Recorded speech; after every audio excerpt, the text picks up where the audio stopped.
What is up, beautiful YouTube people? This is Crackpottheory, where we share ideas you didn't know you needed to know. Alright, I am your host today. My name is Will. We are talking about addressing the negative.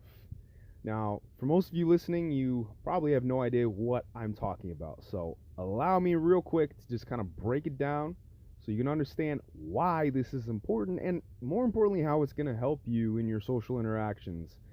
And maybe, just maybe at the end of it, you won't think it is such a crackpot theory. So, here's a brief example of the power of addressing the negative. Imagine when you're about to dive into a heated discussion with someone is likely to be upset with you. Stop and consider this. When you address the negative emotion the other person is likely experiencing, you actually improve the level of rapport you have instead of diminishing it. And this is important.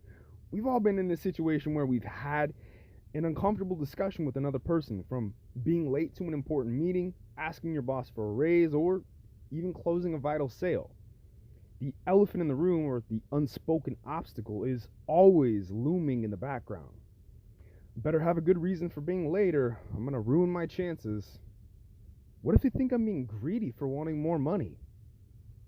Or if I'm too forward, they're going to think I'm being pushy and they're not going to buy anyway. The elephant is an unspoken fear we have about what the other person is thinking, and most people avoid bringing it up in conversation because we often think it'll make things worse if we do. So what do we do instead? Sometimes we become uncomfortable, and it shows through our body language and nervous behaviors, or worse, we say something we later regret because we're not thinking clearly. The truth is that by addressing the negative the other person is likely thinking or experiencing, we actually reduce its importance. Blaming and excuses ruin your chances for success every time. When we feel a negative emotion, it can be easy to want to defer the problem by blaming outside circumstances for the issue. I feel blank because of blank. Listen, the only person an excuse ever sounds good to, and this is important, the only person an excuse ever sounds good to is the person saying it. Everyone else could care less. When a negative experience is occurring, most people are not keen on taking responsibility for it, especially if they don't believe they are the cause of it. Nobody wants to carry more burdens than they already do. However, taking the burden and immediately apologizing is not always the best answer either. By taking an apologetic route, you open yourself up for people to unload their problems onto you. The solution. Scenario 1, ignoring the issue. Tom says, I can't believe I'm running late. They're going to be so mad at me. If I just try to slip in quietly, maybe they won't notice. I mean, it's not my fault I'm late. I had to help my friend with his move. The underlying message here being, I'm not reliable and I have unclear priorities. Scenario 2, so this is where a lot of people fall into, apologizing. Tom says, I'm so sorry I'm late. I really didn't mean to be. I was helping a friend move today and I lost track of time. The underlying message is, I'm not responsible and I can't be trusted with important tasks. So finally, scenario 3. This is where we come in. This is where it changes. Addressing the negative. I know I'm late. I probably seem like I'm irresponsible or I don't care. To be honest, you probably think I don't take this meeting seriously. Underlying message, I know I'm late and I'm taking ownership for my shortcomings instead of blaming, while showing you that I value you for you and your time. The point of scenario 3 and understanding the power of addressing the negative is not, and I repeat, is not to be so overly self-indulgent that you make the other person feel bad for you.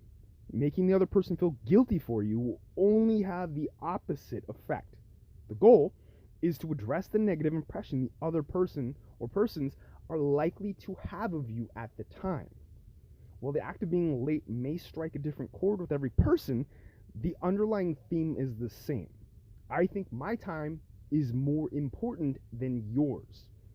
And active selfishness can be tough for many people to accept because we've been conditionally brought up to lambast or think negatively of selfish people. By addressing this concern about the selfishness of making yourself more important in that moment, you actually give the attention back to the other person. You change their focus and you give them back the control or power they once had.